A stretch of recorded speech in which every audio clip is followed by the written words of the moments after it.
Esse episódio atrasou um dia para ser postado por causa da onda de calor, o que é muito simbólico, considerando que esse é um podcast que tem como foco falar sobre mudanças climáticas. Então, nem me incomodei no sentido de me cobrar, porque tava uma onda de calor bizarra aqui em Ilhabela e não tava dando pra aparecer na câmera. Eu tentei gravar 2 vezes e eu comecei a passar mal de calor, da pressão cair mesmo, assim, sabe? Falei, não, vou esperar chover, dar uma refrescada. Ontem choveu, ainda bem, hoje tá um pouco melhor aqui. E ainda aproveitei esse horário aqui de fim de tarde, então sentei aqui numa posição que pega o pôr do sol direto aqui. Vamos falar sobre mudanças climáticas. Já era o tema do episódio, entendeu? Tava sendo interrompida aí por um evento climático extremo. Mas hoje eu queria falar sobre como é difícil você estar acordado em meio a esse caos. Então, você sentir que só você tá compreendendo a gravidade de tudo que tá acontecendo e como a gente deveria, como sociedade, né,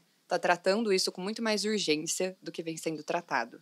Então, para além de COPs e desses eventos, eu tô falando de situações cotidianas. Para além, então, né, de políticas públicas, de tudo que já deveria ter sido e estar sendo implementado e que não tá sendo, são esses momentos em que você tá curtindo a sua vida e que você tá vivendo normal, e de repente você é interrompido por alguma coisa que te faz lembrar que, na verdade, as coisas não estão bem e não estão normais, sabe? Então, um exemplo que me marcou muito foi no ano passado, quando estavam tendo as queimadas no interior de São Paulo. Eu morei no interior, né? Nasci no interior de São Paulo, em São Carlos. Fiz faculdade lá na UFSCar. E a UFSCar tem um fragmento de cerrado ali bem importante. Todas as nossas aulas práticas, muitas pesquisas eram feitas lá. E mais de uma vez ele já pegou fogo. Mais de uma vez já fiz vídeos. Fui atrás de tentar ver, encontrar algum amparo para os animais que habitam ali aquela região, né? E que estavam sendo vítimas dos incêndios e que não estavam tendo amparo, porque ali naquela região não tem setas para receber esses animais. Então, todas as vezes que isso acontece, isso já mexe comigo. E eu tive que voltar para o interior, eu não lembro se foi nas eleições ou próximo disso, mas enfim, voltei para casa dos meus pais e eu tava indo de volta de São Carlos para São Paulo, que eu morava em São Paulo na época, e tava em um carro de carona com uma amiga e um amigo, e a gente tava cantando High School Musical no carro. Together, e aí eu olho pela janela do carro e vejo tudo seco e completamente queimado e alguns pontos ainda queimando, e o outro lado da estrada de quem estava indo de São Paulo para o interior interditado por causa dos incêndios. Tudo ali no carro acontecendo como se a gente não estivesse atravessando um cenário apocalíptico, sabe? Como se a gente não estivesse vivendo aquilo que a gente está vivendo. Isso é muito frequente, cara. Eu lembro quando eu descobri a gravidade das mudanças climáticas e como isso me tocou, assim, como foi meio que um momento de despertar mesmo. Por isso que eu falei, é muito difícil estar acordada, no sentido de que eu sinto que antes de eu saber desse problema e realmente compreender esse problema, eu sinto que eu estava dormente. Eu estava em um estado meio, tipo, não tinha entendido ainda. E olha que eu já estava fazendo biologia, porque esse momento aí de meio que epifania, assim, que me deu, foi em 2020.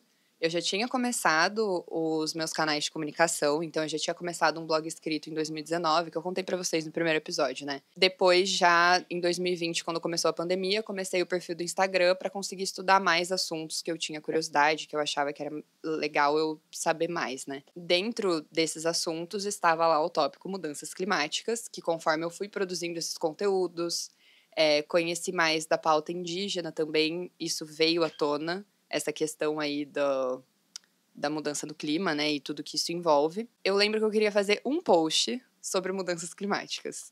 E aí, os posts que eu fazia na época eram uns cards fixos de carrossel, sabe? Que você ia passando pro lado e iam tendo explicações. Então, tinha uma capa e aí depois explicaçõezinhas. Então, eu já tinha feito sobre povos indígenas, já tinha feito sobre vários assuntos que também eram densos, mas que dava até para você colocar ali em uns cards, e eu acho que o máximo era, nem lembro. Logicamente, não consegui resumir mudanças climáticas em um post.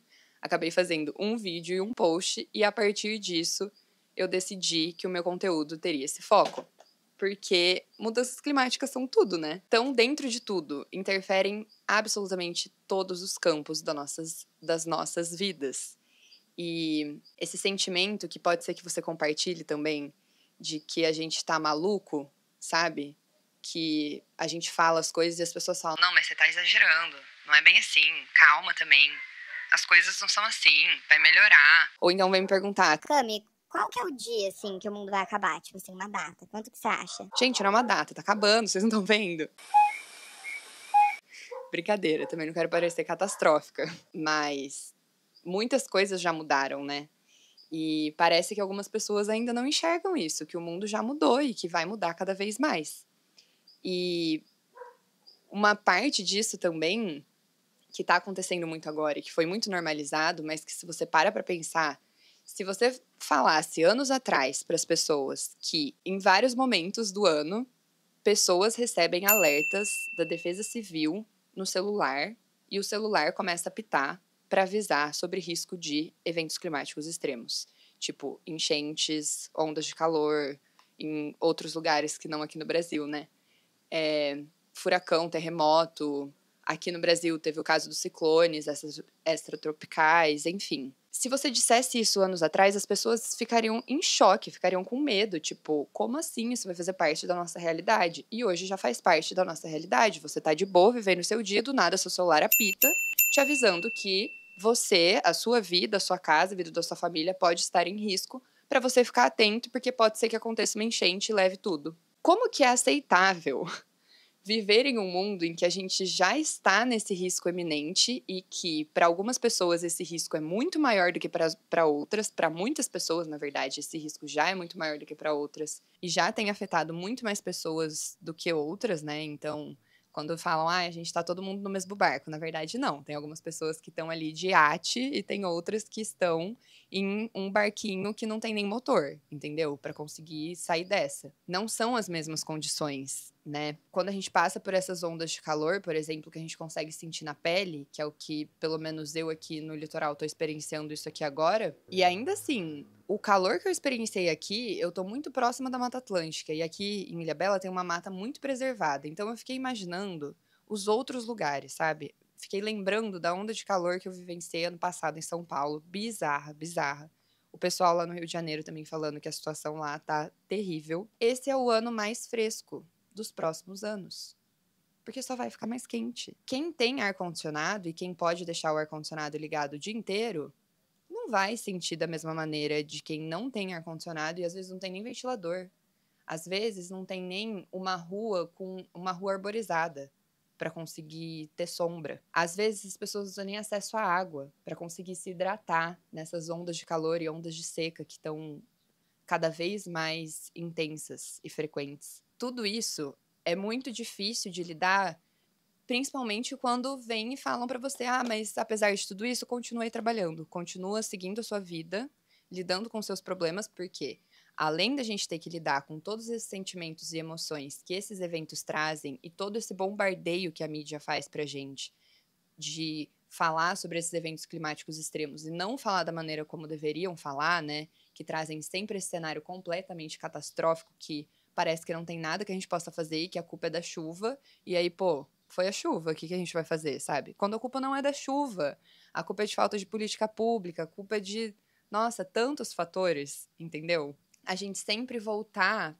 para se lembrar o que tá causando tudo isso e principalmente, a gente não é doido por sentir tudo isso, entendeu? Você que tá aí ouvindo e que pode ser que esteja também com esse monte de sentimentos aí dentro de você, queria te lembrar que você não é maluco, você não tá pirado. O mundo está uma loucura, entendeu? E quem não tá doido, né, nesse caos todo, tá desinformado, entendeu? Não tem como achar isso normal. Quando aconteceu a pandemia, que todo mundo ficou dentro de casa, as medidas foram tomadas, né? Não podia mais sair de casa, claro. Algumas pessoas respeitaram mais do que outras. Tinha que usar máscara. Foram tomadas medidas no nível de urgência que o problema pedia. Agora, a gente não tá tomando as medidas necessárias pro nível de urgência que tá se apresentando pra gente. O que torna tudo ainda mais assustador e mais difícil de lidar. E aí, também, não dá nem pra culpar as pessoas por não terem mais tanto esse senso de urgência, porque já foram feitos estudos aí e nomearam essa síndrome coletiva aí de se acostumar com esses eventos. Então, chama Síndrome da Mudança da Linha de Base, que significa, né, aquilo que um dia já foi alarmante, com o tempo passa a ser só cotidiano. Tipo, parece que é só mais uma coisa de rotina mesmo. Você abriu o celular e você vê que algum lugar alagou, você vê que algum lugar pegou fogo, mais do que costumava pegar, ou então tá pegando fogo ali pela primeira vez e é isso. As pessoas já até se acostumaram com isso, de tanto que isso aparece. E, assim, não me entendam mal, é importante a gente falar sobre isso, mas precisa ser falado da maneira certa. É por isso que eu considero tão importante a comunicação no meio disso tudo. É por isso que eu estou fazendo isso aqui agora, sabe? E tentando falar pra vocês, assim, você não tá maluco. A gente tá junto nessa, estamos pirando juntos, tá todo mundo pirado. Tá tudo pior mesmo, tipo, as coisas estão piores. A nossa água tá poluída, o nosso ar tá poluído. Pra tudo a gente tem que pagar, então a gente tem que pagar pra morar, a gente tem que pagar pra comer, que eu falei no episódio anterior, né? Que isso é base fundamental da nossa biologia e da nossa existência. A gente tem que pagar por água. Existiu um tempo em que você não tinha que pagar por água, você tinha acesso à água, porque a água deveria ser um direito de todos, porque sem água a gente não vive. E aí entra aí nisso, até você tem que pagar pra cagar, entendeu? Você não pode nem cagar em paz, você tem que porque até isso tá sendo privatizado. Por isso que as pessoas seguem trabalhando em meio a esse caos, porque se não trabalha, como que você vai pagar boleto? Como que você vai sustentar tudo isso que eu acabei de falar aqui? No meio disso tudo, ainda tem empresas e uma galera falando, além de você ter que bancar a sua moradia, a sua comida, a sua água, em meio a uma crise global, socioeconômica, ambiental, política global, você também precisa comprar esse novo Carmed sabor Fini que lançou. A própria Fini, gente. Por que que gastam recurso, energia, água, tudo? Por que que gastam essas coisas produzindo Fini, que só faz mal? Tem umas coisas que eu não consigo entender. No meio do furacão das coisas acontecendo e as pessoas produzindo Fini. Eu peguei Fini como um exemplo, então Fini não me processe, não tô pedindo um processo aqui. É só um dos exemplos dessas coisas bizarras do consumismo que colocam na nossa cabeça que a gente precisa e que a gente precisa comprar, quando na verdade não precisa. Hoje fica até difícil discernir o que realmente faz bem pra gente ou não. Até produtos de limpeza têm componentes tóxicos e que a gente usa para limpar a casa, para se sentir bem e confortável, só que na verdade está intoxicando as pessoas. Tudo isso em nome de um consumo desenfreado, a custo de tudo isso que estamos vendo, a custo do nosso celular apitar e a gente ficar com o na mão, entendeu? Toda vez que acontece um evento climático extremo. E junto dessa síndrome que eu falei aí, né, também tem essa questão de que a gente às vezes não tem nem tempo de lidar com isso e de pensar nessas coisas, de processar esses sentimentos, porque a gente precisa continuar trabalhando e fazendo as coisas. E para além disso, como isso afeta muitas pessoas mais do que outras, você também não tem tanto essa. Assim, tem pessoas que já têm um senso de urgência maior porque já está afetando diretamente o dia a dia delas. São essas pessoas que eu falei que, por exemplo, não têm o ar-condicionado para se refrescar em uma onda de calor. Uma pessoa que a comunidade da pessoa alaga frequentemente. E tem muita gente que não tem nem contato com essa galera que já tá sendo afetada, sabe? Eu tenho duas amigas que, uma ano passado, que sofreu com as enchentes, perdeu muita coisa, agora uma esse ano, e tá cada vez mais perto. É aquela coisa que sempre falam. O lance das mudanças climáticas também é que você vai vendo e vai se aproximando cada vez mais de você até chegar ao ponto que você não tá mais vendo só pela tela do celular. É você que tá ali gravando aquilo acontecendo. Não se cobre por você não tá conseguindo lidar com as suas questões pessoais, as suas questões de trabalho, os seus boletos e tudo que a vida te cobra junto e em meio a uma crise global. Porque é isso que estamos vivenciando, e isso precisa ficar muito claro. Antes de trazer algumas estratégias, eu queria ler um trecho do Ailton Krenak. Olha isso aqui, esse cara sabe das coisas, indico todos os livros dele, são todos muito bons. Ele é um dos pensadores atuais, assim, e lideranças indígenas mais icônicas. Sério, eu gosto muito, muito do trabalho dele. E, enfim, vamos lá. O pensamento vazio dos brancos não consegue conviver com a ideia de viver à toa no mundo. Acham que o trabalho é a razão da existência. Eles escravizaram tanto os outros que agora precisam escravizar a si mesmos.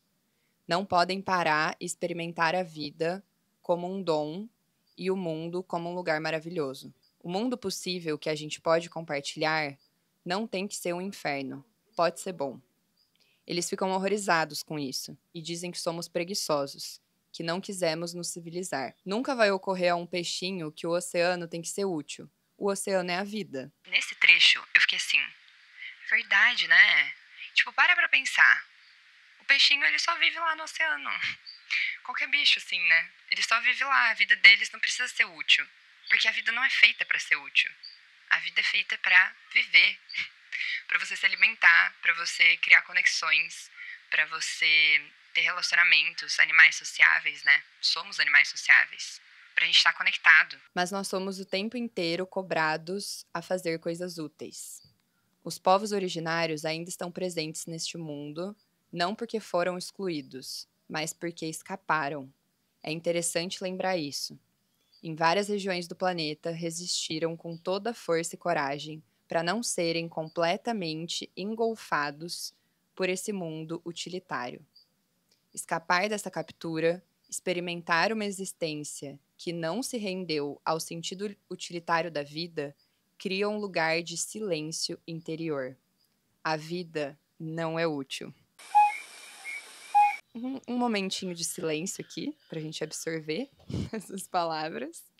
Eu fico até arrepiada, juro mesmo. A gente fica tão preocupado, às vezes, com ter a melhor roupa, com ter a melhor coisa e coisas e consumindo essas coisas para tentar preencher esses vazios e tentar sanar um pouco essa turbilhão de sentimentos que a gente vem sentindo e de efeitos também desse mundo por conta de tudo estar poluído, né? A nossa água, tudo. São várias as consequências disso, né? Que não caberia trazer em um só episódio. Por isso que resolvi fazer um podcast.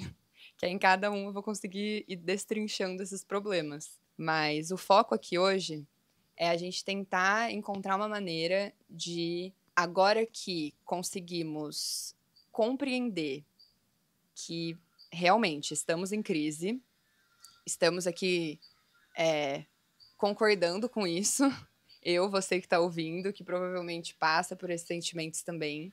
E o que a gente pode fazer com relação a isso, né? Para conseguir continuar trabalhando, pagando os nossos boletos, lutando por uma vida que tenha mais propósito, ao mesmo tempo que a gente consiga se sustentar nesse mundo, né? Que a gente consiga ter dinheiro para pagar aluguel, comer, enfim. Então, como viver em meio a esse caos? Eu acho que o primeiro ponto que a gente precisa nos apropriar mais do tempo livre que a gente tem. Seja o quanto ele significar aí para você, né? Pode ser aquele tempo que você está em transporte público, caso você consiga, né, fazer alguma outra coisa enquanto você estiver em deslocamento, porque eu moro um pouco mais afastada aqui, então todas as vezes que eu pego o ônibus, é pelo menos uma meia hora no ônibus que eu vou. E aí eu sempre vou lendo, eu sempre vou aproveitando esse tempo para fazer outras coisas, ou até pensar na vida, né, ficar olhando para fora e tirar esse momento para pensar. Mesmo momentos que você tá em casa, às vezes você pode estar perdendo muito desses momentos descendo o feed do celular. E você poderia estar aproveitando esse momento para se conectar mais com outras pessoas. Você poderia estar aproveitando para aprender coisas que não são necessariamente úteis, mas que vão nutrir a sua alma, assim, sabe? Então, sei lá, voltar a fazer o que eu tenho feito e que tem funcionado para mim. Eu tenho procurado fazer aquilo que eu gostava de fazer quando eu era criança. Então, eu sempre gostei muito de desenhar e pintar. Voltei a fazer isso. Faço péssima. Pintar até vai, né? Porque é só pintar. Mas desenhar, nossa, meus desenhos não são muito bonitos, não. Mas eu comecei a fazer com aquarela, que é um pouquinho mais fácil. E aí, tentando fazer isso com o mínimo de cobrança possível, para ser um processo divertido mesmo, de desenhar e de estar ali presente e tal. Então, eu coloco uma música, geralmente faço, sei lá, um chá gelado, ou no frio, né, um chá quentinho. E aí coloco uma música e tenho esse momento ali para estar ali presente e curtindo a minha companhia, ou então com amigos. Às vezes eu me junto com amigos pra gente brincar de massinha, pra fazer cerâmica, pra fazer coisas assim. Outra coisa que eu gostava muito de fazer quando eu era criança era escalar. Eu adorava brinquedos de escalada, sabe? E aí, aqui na ilha, fiz parceria com um negócio de escalada, então voltei a escalar. Tô querendo aprender a tocar violão, que é uma coisa que eu sempre quis fazer. Então, tentar fazer coisas que... E ainda, eu trouxe alguns exemplos que envolvem custo, né? Mas, às vezes, até aprender receitas. Então, considerando que você já vai ter que tirar o tempo ali para preparar sua comida, tentar tornar esse processo mais legal, testando receitas e estando realmente presente ali naquele momento enquanto você cozinha, que é também um autocuidado, né? Um dos primeiros autocuidados, na minha opinião, é você ter esse tempo para você cozinhar para você mesmo. E ter tempo hoje é um privilégio, então por isso que eu tô falando, para você adaptar de acordo com a sua realidade, tentar lembrar o que você gostava de fazer quando você era criança e voltar a fazer essas coisas. Que seja brincar de bolinha de gude, que seja empinar uma pipa, brincar de pular amarelinha, entendeu? Qualquer coisa é válida, qualquer coisa funciona. Tenta lembrar aí o que vocês gostavam de fazer para ver se dá para voltar a trazer isso no seu dia a dia e abraçar a sua criança interior. E tentar fazer com que essas atividades sejam muito dentro do mundo real. Então, para você sair um pouco desse mundo de fantasias, de empresas, de consumismo e de esse monte de coisa e tentar vir mais para o mundo real. E aí, nisso também entram trilhas, essas experiências na natureza. Mas como eu sei que não é todo mundo que também tem esse acesso, o que você conseguir ter de acesso a isso, então tentar buscar coletivos e lugares perto, próximos de você. Você não precisa necessariamente, se você tá, sei lá, em Minas Gerais, você não precisa necessariamente ir para o litoral. Você pode encontrar lugares em Minas Gerais que sejam mais acessíveis e baratos e que você consiga ir fazer trilha e ter um pouco mais de conexão com a natureza. Ou até, quando eu estava morando em São Carlos, na pandemia principalmente, não estava nem com dinheiro e nem podia sair de casa, né? Então, eu só andava pelo bairro. Algumas casas tinham jardins, tinham umas plantas. Então, eu ficava ali, vendo aquelas mesmas plantas, aquelas mesmas árvores, poucas árvores e coisas, sabe? Tentando pôr o pé na grama pra liberar um pouco isso. Isso já ajuda muito, sabe? Qualquer jardinzinho, coisa que você andar e que você tiver, já ajuda bastante.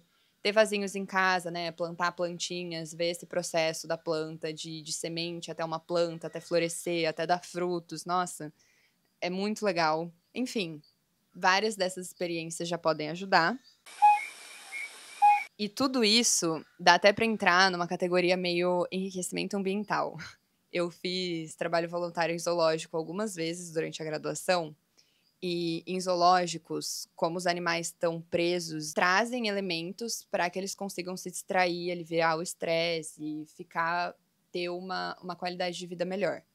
E considerando que muitas pessoas moram hoje em pequenos apartamentos, todos cimentados, e que não muito tempo atrás os nossos antepassados ainda viviam soltos e com o pé no chão e, sabe, com muito mais contato com a natureza, esse isolamento faz mal. Já tem vários estudos mostrando que faz mal.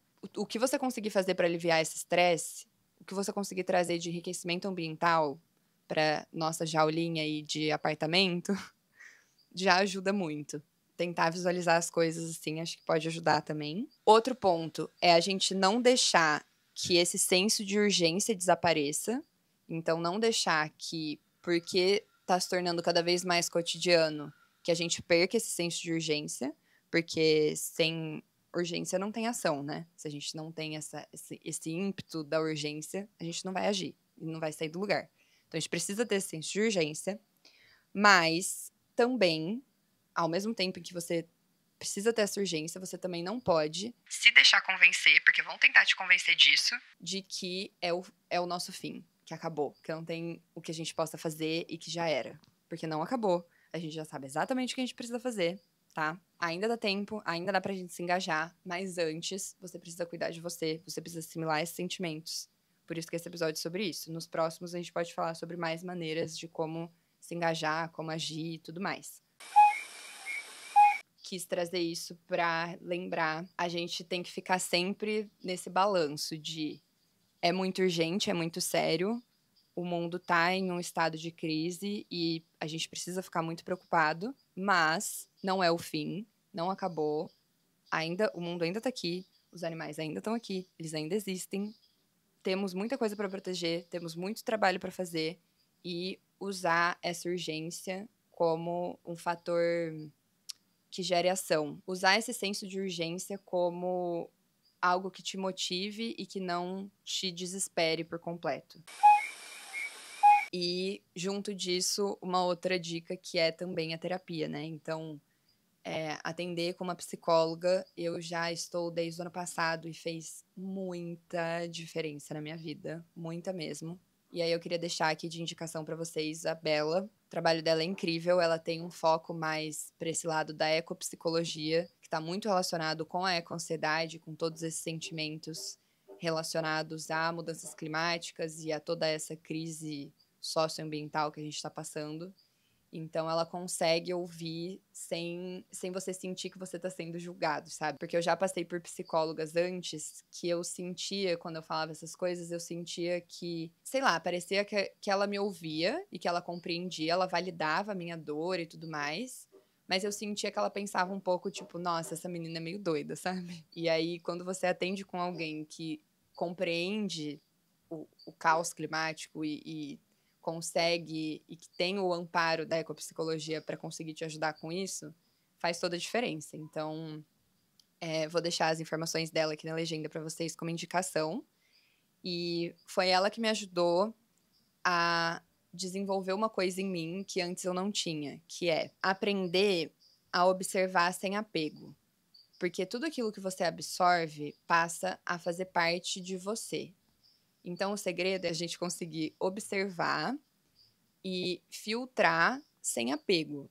Então, ver, entender o que está acontecendo, entender qual é o nosso papel nisso, o que a gente pode fazer o que está ao nosso alcance e, para além disso, aproveitar a nossa vida.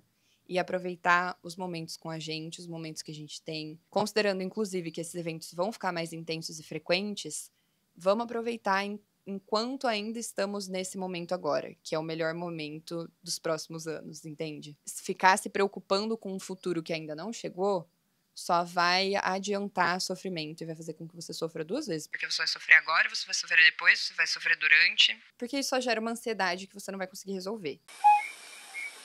E junto disso também criar conexões, né? Então ter pessoas próximas que compreendem tudo isso que a gente tá falando aqui para você cada vez menos se sentir doido, se sentir cada vez menos que só você tá pensando assim e tendo esses sentimentos, ter essas trocas, essas conexões reais com pessoas que também compreendem tudo isso.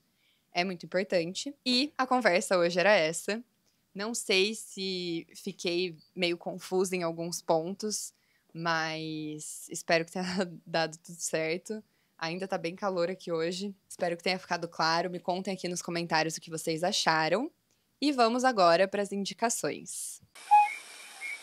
Primeiro, um filme que provavelmente vocês já devem ter assistido, mas ele não podia ficar fora dessa lista, porque tem muito a ver com tudo que eu falei aqui, com todo esse sentimento, e ele traz exatamente esse sentimento de uma maneira genial. É um dos meus filmes preferidos, que é o Não Olhe Pra Cima, Don't Look Up.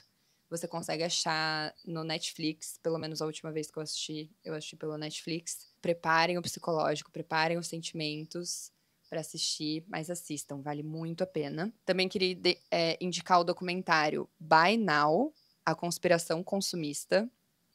Também vi pelo Netflix, mas eu acho que deve ter disponível em outras plataformas. Esse documentário, genial. A maneira como eles construíram, como eles fizeram toda a narrativa e como eles vão desmascarando toda essa conspiração consumista, assistam. Também queria indicar esse livro aqui, que eu ganhei de presente do Bruno. Ele chama Nossa Casa Está em Chamas, Ninguém é Pequeno Demais para Fazer a Diferença. E aí ele foi escrito por toda a família da Greta, assim, na verdade, quem conta é a Malena Herman, que é a mãe da Greta, e da Beta, não sei pronunciar direito o nome da irmãzinha dela. E aí tem o pai dela também, que é o Svante. E ela vai trazendo em forma de relatos, assim. Cada cena, ela traz alguma coisa que aconteceu e como a Greta tem reagido e tal. Eu não vou mentir, é um livro que gera uma certa ansiedade. E ele foi escrito, se eu não me engano, em 2016. Tipo, ele já tem um tempo, esse livro. E, foi publicado em 2017.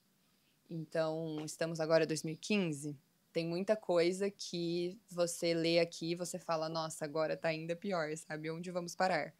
Mas é muito bom pra você também ter esse sentimento de que você não tá sozinho e que tem mais gente vendo isso. E a Greta em si é uma figura muito inspiradora, assim. Tem muitas críticas em cima dela, mas eu acho que muita gente que critica não parou nem pra ler realmente a história dela.